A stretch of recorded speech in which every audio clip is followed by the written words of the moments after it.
नमस्कार दोस्तों स्वागत है आप सभी का आपके अपने चैनल द रिटेल इन्वेस्टर में। और यहाँ पे मैं दोस्तों बात करने वाला हूँ अंबुजा सीमेंट्स लिमिटेड की। और अंबुजा सीमेंट में इसलिए बात करना ज़रूरी दोस्तों क्योंकि शायद मंडे को ये स्टॉक एक बड़ी रैली आपको दिखा सकता है। मैं ऐसा क्यों बोल रहा हूँ, और यदि अगर मंडे को भी रैली नहीं दिखाता है तो क्यों आने वाले 1 से 2 हफ्ते में इस स्टॉक में आपको एक बड़ी तेज़ी देखने को मिलेगी।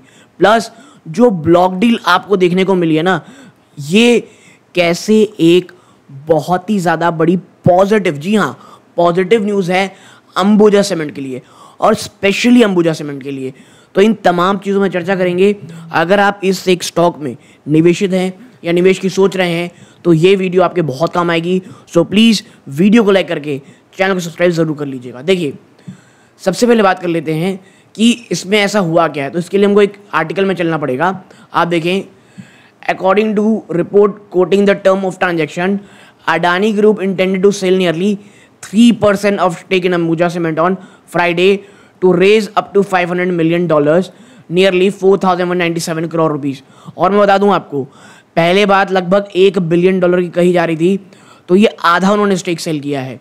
ठीक है, as per share holding pattern data Adani group held 70.33% stake in Ambuja cement end of June quarter. तो 70% से ज़्यादा की इनकी स्टेक थी, जो अब 3% बाद लगभग 67-60 आप कह सकते हैं 6 पॉइंट समथिंग हो जाएगी। ठीक है, अब आप देखें अडानी ग्रुप ने ना अंबुजा सीमेंट को कहाँ से एक्वायर किया था। इसकी जो सब्सिडी थी एसीसी लिमिटेड स्विट्जरलैंड की होल्चम से फॉर $6.4 बिलियन सितंबर 2022 में। ठीक है, और इस साल 13 जून को अंबुजा सीमेंट ने अनाउंस किया था किसी का एक्विजिशन पेन्ना सीमेंट इंडस्ट्री का at an enterprise value of 10,022 crore. ठीक है, 52 वीक हाई क्या रहा है 706 रुपये, जो 2 जुलाई को उन्होंने टच किया था। और इसका 52 वीक लो है 404 रुपये, जो नवंबर को लास्ट ईयर में लगा था। और ओवरऑल आप देखेंगे 37% रिटर्न हुआ है। लेकिन ये जो 37% वो रिटर्न दिख रहा है ना, ये अन्य सीमेंट स्टॉक से, स्पेशली अल्ट्राटेक जो एक स्टॉक है दोस्तों जिसका डायरेक्ट राइवल ये बन रहा है, उसके मुकाबले तो ये बिल्कुल भी ज़्यादा बड़ी रैली नहीं है। और रीज़न था, बहुत समय से बाजार में खबर चल रही थी कि भैया माफ़ कीजिए अंबुजा सीमेंट है उसमें कभी भी स्टेक सेल हो सकता है। और अब जो एक हैंगओवर था ना, जो एक तलवार थी, वो अब टल चुकी है। तो जितनी भी गिरावट होनी थी भाई साहब वो हो चुकी, और जितनी भी एक आपके स्पेकुलेशन होती है वो हो चुकी। और मैं अगर आपको आगे दिखाऊं सिक्वेंशियली ये सब ठीक है। आप देखें आफ्टर Q1 रिजल्ट जो इंक्रीड इक्विटीज थी उन्होंने एड कॉल को रिटेन किया था और टारगेट को 775 रुपये बढ़ा कर लिया था 716 रुपये से।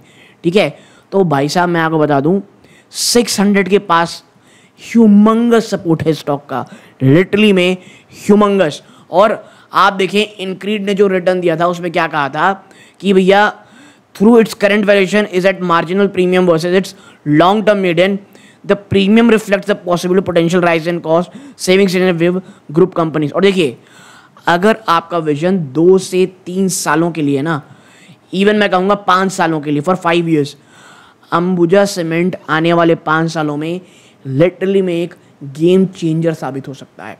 बिहार में भी एक नई प्लानिंग की ऑलमोस्ट तैयार होने वाली है। और मुझे ये लगता है ये पूरी स्पेकुलेशन की बात, और अगर स्टॉक 590 के आसपास आ गया ना, ये इतना शानदार स्टॉक रहेगा कि ऑन द लॉन्गर टर्म मुझे ये लगता है पर्सनली आने वाले 5 सालों में मुझे लगता है ये स्टॉक एटलीस्ट 2,000 रुपये के आसपास आपको जाता हुआ दिखाई दे सकता है। और मैं ये नॉर्मल केस सिनेरियो की बात कर रहा हूँ जहाँ बाजार नॉर्मल रहेगा इन 5 ईयर्स। ठीक है, तो ये तमाम चीज़ें हैं। अब हाँ, इसमें 1-2 चीज़ें हो सकती हैं। अगर कैपेक्स बहुत ज़्यादा कम कर दिया अचानक से जो भारत सरकार है, कंस्ट्रक्शन वर्क में कोई बहुत ज़्यादा आप कह सकते हैं अगर रिसेशन आ गया तो चीज़ें शायद उतनी ना हो। लेकिन on a normal to slight negative भी मैं कहूँगा 2,000 के लेवल इस स्टॉक का इंतज़ार कर रहे हैं दोस्तों। ठीक है, तो अब जो भी प्रॉब्लम होनी थी वो हो चुकी, जो भी एक हैंगओवर था कि भाई स्टेक सेल होगा वो भी हो चुका। तो अब यहाँ से लॉन्ग टर्म के लिए एक बहुत ही शानदार स्टॉक है। तो अगर आप यहाँ तक जुड़े रहे, इस बात का बहुत बहुत धन्यवाद। ये सूर्यकांत है, जय हिंद।